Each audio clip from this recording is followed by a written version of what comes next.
And ఇప్పుడు మా sensational director కరుణ కుమార్ గారిని మాట్లాడవలసిందిగా రిక్వెస్ట్ చేస్తూ ఉన్నాం. గుడ్ ఈవినింగ్, అందరికీ నమస్కారం. విచ్చేసిన పాత్రికేయ మిత్రులందరికీ థ్యాంక్ యూ.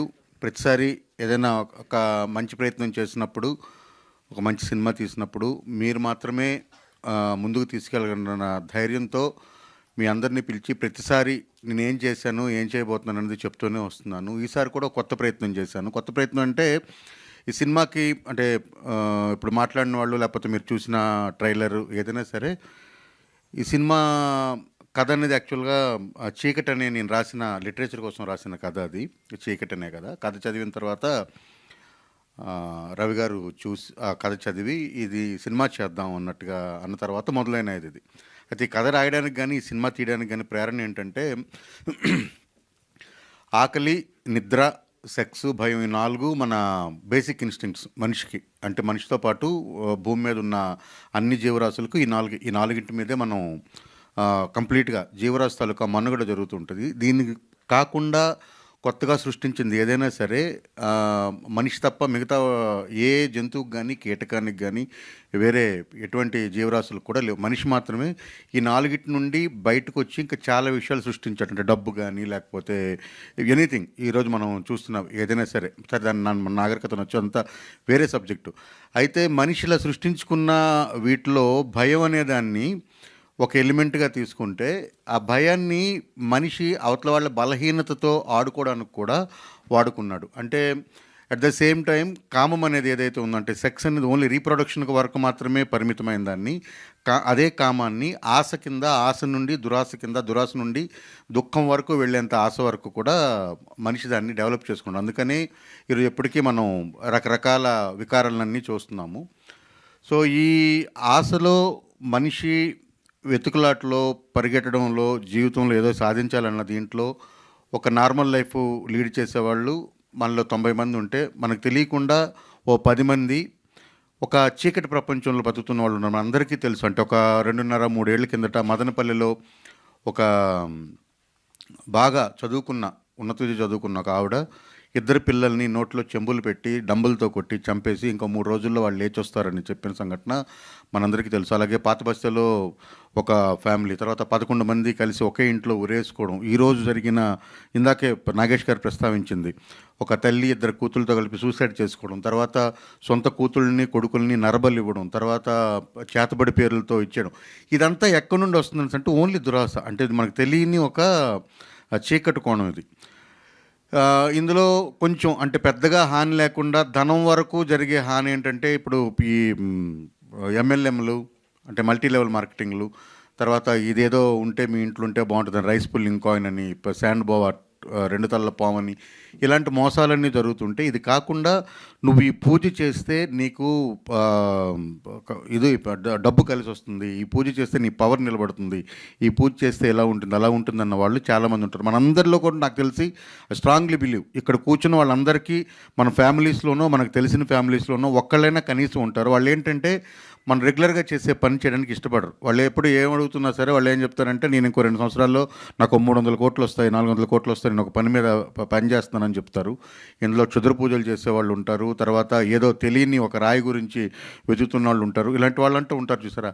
ఇలాంటి వాళ్ళ ఫ్యామిలీస్లో అసలు ఏం జరుగుతుంది? ఇప్పుడు ఇందాక నేను చెప్పిన ఉదాహరణలో 18 ఏళ్ళు 20 ఏళ్ళు ఉన్న 2 అమ్మాయిల్ని ఒక అమ్మాయి పొద్దున్నే రాత్రంతా పూజ చేసి పొద్దున్నే వాళ్ళ 2 నోట్లలో 2 చిన్న మరచెంబులు కుక్కి డంబులతో చంపిందంటే ఆ ముందు రోజు రాత్రి వాళ్ళు ఎలా ప్రిపేర్ అయ్యారు దానికంటే ముందు ఒక 2-3 ఏళ్ళు వాళ్ళ ఇంట్లో అసలు ఏం జరిగింది, వాళ్ళు ఎలా లోపలికి. ఇప్పుడు మనకి చంద్రశేఖర్ రెడ్డి గారు అప్పుడు ఒక సినిమా తీశారు అనుకోకుండా ఒక రోజున, దాంట్లో కల్ట్.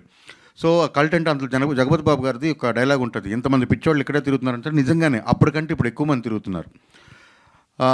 ఈ సినిమాలో పిల్లిమాయ అనే ఒక వస్తువు, ఇలాంటి పిల్లిమాయ అనే ఒక ఐటెం గురించి శోధించే దాన్ని సాధించే ఒక వ్యక్తి జీవితమే ఈ సినిమా యాక్చువల్గా.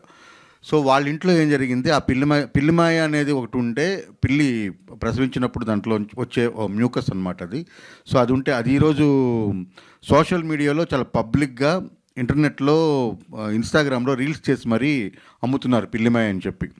సో నేను అమ్ముతున్నాను, నువ్వు కొనుక్కున్నంత వరకు ఓకే, కానీ అది ఒరిజినల్ పిల్లిమాయినా కాదా అన్న దాంట్లో ఒరిజినల్ పిల్లిమాయినే సంపాదించాలంటే ఏంటి, ఇలా రకరకాలు ఉన్నాయి. చెప్తూ పోతే గంటసేపు సబ్జెక్ట్ అది కాదు. మొత్తానికి నేను ఇలాంటి చీకటి మనుషులు, అంటే చీకటి మెదడంతా చీకటి ఉండే మనుషుల తాలూకా జీవితాల్లో జరిగే ఒక కథని చాలా ట్రూ ఇన్సిడెంట్స్ నుండి ఇన్స్పిరేషన్ తీసుకొని వాళ్ళ తాలూకా ఇది యాక్చువల్గా అందరూ చెప్పినట్టు హర్రర్ కథే, కానీ ఇందులో దెయ్యం ఉండదు. ఫస్ట్ థింగ్, మనిషి కంటే పెద్ద దెయ్యం లేదన్నదే ఈ సినిమా. మనిషి మెదడు కంటే పెద్ద దెయ్యం ఏదీ లేదన్నదే ఈ సినిమా తాలూకా. ఈ సినిమాలో దెయ్యం లేదు, అలాగని ఏ సైడు తీసుకోవట్లేదు. ఇది ఒక చాలా ఒక ఫ్యామిలీ స్టోరీ, బేసికల్గా ఒక అమ్మ కూతురు స్టోరీ ఇది. సో అది బేస్ చేసుకొని తీసిన స్టోరీ. సో ఈ స్టోరీని మొదట నేను చెప్పగానే రెండో మాట ఆలోచించకుండా ఫస్ట్ మీటింగ్లోనే నన్ను ఓకే చేసి విభిన్నమైన పాత్రలకు ఎప్పుడు కూడా నేను ముందు ఉంటానని మళ్ళీ ఇంకోసారి నిరూపించిన నవీన్ చంద్ర గారికి, ఈ సినిమాలో ఇప్పటిదాకా ఆయన చేయనట్టు ఫస్ట్ టైం మీరెవరు నేను చాలా గర్వంగా చెప్పగలను, రాజా రవీంద్ర గారిని ఇలా ఇప్పటిదాకా ఏ సినిమాలో కూడా మీరు చూడలేదు. అంటే ఈ సినిమా వరకు, ఫ్యూచర్ సంగతి నేను చెప్పలేను, ఈ సినిమా వరకు అయితే this is the best role ఆయన ఇప్పటిదాకా చేసిన దాంట్లోన. రాజా రవీంద్ర గారు, తర్వాత దివి గారు కానీ, దివ్యా పిళ్ళై గారు కానీ, అందరూ కూడా ఇందాక దివి గారు చెప్పినట్టు అందరూ ఒకరికి మించి ఒకరు చేయడం వల్ల నా పని చాలా సులభమైంది. తర్వాత ఎంత గొప్ప కథ రాసినా లేకపోతే ఏం చేద్దాం అనుకున్నా దాన్ని విజువల్ ట్రాన్స్ఫర్మేషన్ అనేది చాలా important, technical transformation important. So నేను దాన్ని నమ్మినప్పుడు దానికి అన్ని విధాలా సహాయం చేసి అన్ని విధాలా వెనకాల సహాయ సహకారాలు అందించిన మా ప్రొడ్యూసర్, ఆయన హీజ్ మై 17 years ఫ్రెండ్, ఆయన 17 ఏళ్ళ స్నేహం మా ఇద్దరిది. సో రవి పీట్ల గారు. సో నేనేమైతే అనుకున్నానో దానికి ఒక 10 times ఎన్హాన్స్ చేసిన నాగేష్ గారు. అండ్ మ్యూజిక్తో ఇందాకే చెప్పాను, అంటే మనం మొదలు పెట్టడానికంటే ముందు చెప్పాను, దీనికి 50% హీరో అజయ్ గారు. సో తన మ్యూజిక్తో ఈ సినిమాని నెక్స్ట్ లెవెల్కి తీసుకెళ్లారు. సో ఎడిటర్ మార్తాండికి వెంకటేష్ ఎక్కడ కూడా ఏది కాంప్రమైజ్ అవ్వలేదు. ఇలాంటి సినిమాలు అరుదుగా వస్తాయని అయితే 100% చెప్తాను. ఈ కాన్సెప్ట్ ఇప్పటిదాకా ఇండియన్ సినిమాలు అయితే రాలేదు, ఈ జోనర్. అందుకని దీనికి సైకలాజికల్ హర్రర్ అన్నాం. ఈ సినిమా చాలా డిస్టర్బింగ్గా ఉంటుంది, ఇంటికి వెళ్ళేటప్పుడు మీరు టేకేవే ఖచ్చితంగా ఉంటుంది ఒక 3-4 రోజులు. బట్ ఇలాంటి సినిమాలు ఖచ్చితంగా రావాలి. నవీన్ గారు ప్రతిసారి, అంటే ఒప్పుకున్న రోజు నుండి సెట్లో పనిచేస్తున్నప్పటి నుండి సినిమా అయిపోయిన తర్వాత కూడా ఇప్పటిదాకా కూడా ప్రతిసారి ఇలాంటి కథ మనం చెప్పాలి సార్, ఇలాంటి కథ మనం చెప్పాలి సార్ అని ఒక 100 సార్లు చెప్పుంటారు. ఎందుకంటే ఈ కథలు ఖచ్చితంగా చెప్పాలి. చెప్తే ఇటువంటి అంటే ఈ మూఢనమ్మకాలు ఏవైతే ఉన్నాయో, మూఢనమ్మకాల పేరుతో మన జీవితాలని మనమే నాశనం చేసుకుంటున్న ఫ్యామిలీస్ ఎలాంటివి అయితే ఉన్నాయో, అది మన పక్కింట్లో ఏం జరుగుతుందో కూడా మనకు తెలియదు. అలాంటివి ఏవైనా ఉంటే అందులో ఒక్కరిద్దరికైనా సరే అరే మనం ఇదే తప్పు చేస్తున్నాం కదా అని అనిపిస్తుంది అని ఒక నమ్మకం. అంటే సినిమా ఎవరిని మార్చదు, సినిమా ఎవరికి మెసేజ్లు ఇవ్వదు, అది అయితే నేను నమ్ముతాను. బట్ సినిమా చేయగలిగిన పని ఏంటంటే చాలా శక్తివంతమైన మీడియా అది. సినిమా ద్వారా ఇక్కడ తప్పు జరుగుతుందని టార్చ్ చేసి చూపించవచ్చు, సినిమా టార్చ్ వేయగలదు. సో అది నేను సమర్థవంతంగానే చేశానని భావిస్తున్నాను. ఈ జర్నీలో నాకు నా డైరెక్షన్ టీం అందరూ ఒకసారి టక్కున వచ్చి వెళ్ళిపోవాలి ప్లీజ్.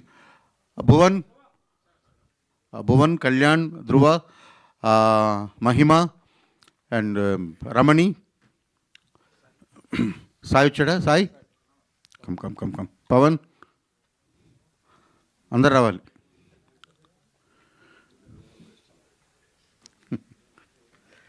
Please come. సో వీళ్ళందరూ సహాయ సహకారాలతో ఈ సినిమా నేను పూర్తి చేయగలిగాను.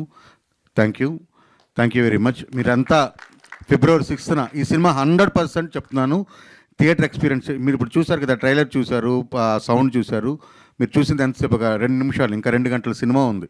సో 2 గంటల సినిమాని మీరు చక్కగా ఆస్వాదించాలి. February 6th వచ్చి ఈ సినిమాని థియేటర్లో చూసి మమ్మల్ని అందరినీ ఆశీర్వదించాలని కోరుకుంటున్నాను. ఇది ఇంకా స్పెషల్ మెన్షన్ నేను చేయవలసింది జైన్ ఇక్కడ కూర్చోండి. ఈ పాప చాలా చక్కగా తెలుగు మాట్లాడుతుంది, ఇంగ్లీష్లో ప్రిపేర్ అయ్యి వచ్చినట్టుంది. Okay fine. ఈ పాప వీళ్ళందరికంటే బాగా చేసింది. నేను అందరి ముందే చెప్తాను, అందరికంటే బాగా చేసింది. ఈ అమ్మాయే ఈ సినిమా తాలూకా కేంద్ర బిందువు అనమాట. ఈ అమ్మాయి మీదే మొత్తం కథ అంతా నడుస్తుంది. మీరు సినిమా చూస్తే మీకు తెలుస్తుంది.